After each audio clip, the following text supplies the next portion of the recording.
ఇంకా కోట శ్రీనివాస క్యారెక్టర్ అయితే చెప్పక్కర్లేదు. పిసినారితనానికి పరాకాష్ఠగా ఇతను బ్రహ్మాండంగా నటించారు.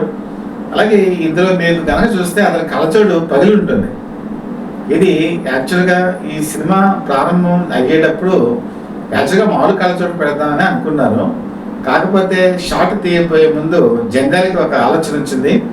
ఒక సుత్తి తీసుకొని తనే పగలగొట్టారు.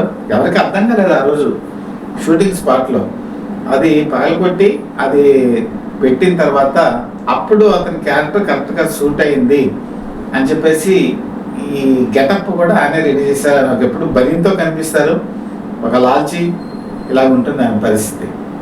ఇంకా ఈ సినిమాకి ఎక్కడ తీద్దాము అనుకున్నప్పుడు ఈ సినిమా బడ్జెట్ తక్కువలో తీయాలి. ఈ సినిమాకి ఆయన ఖర్చు ఎంత తెలుసా మీకు?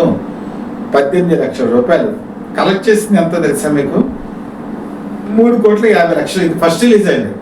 ఇంకా రిపీటెడ్ రన్స్లో ఇంకో 1,50,00,000 ఎక్స్ట్రాగా వచ్చింది.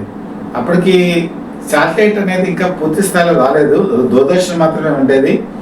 ఈ వీడియో క్యాసెట్లు ఉండేవి. ఈ వీడియో క్యాసెట్స్ ఏకనాథ్ వీడియో అని వాళ్ళకి రైట్స్ అన్నారు. అలాగే ఆడియో పరంగా వచ్చిన రైట్స్ ఇవన్నీ కలుపుకుంటే దాదాపు వాళ్ళు పెట్టిన పెట్టుబడికి 40 రెట్లు ఈ సినిమాకి ప్రాఫిట్ వచ్చిందండి. ఈరోజు 3,50,00,000, 5 లక్షలు, 5 కోట్లు అంటే ఎవరికి పెద్ద అర్థం కాదు. ఆ రోజుల్లో 87 ఆ ప్రాంతాల్లో ఒక 5 కోట్లు అంటే మీకు దాదాపు ఈ రోజుల్లో చూసుకుంటే ఒక 200 కోట్లు పైగానే ఉంటుంది. అంత కరెన్సీ వాల్యూ అన్నమాట.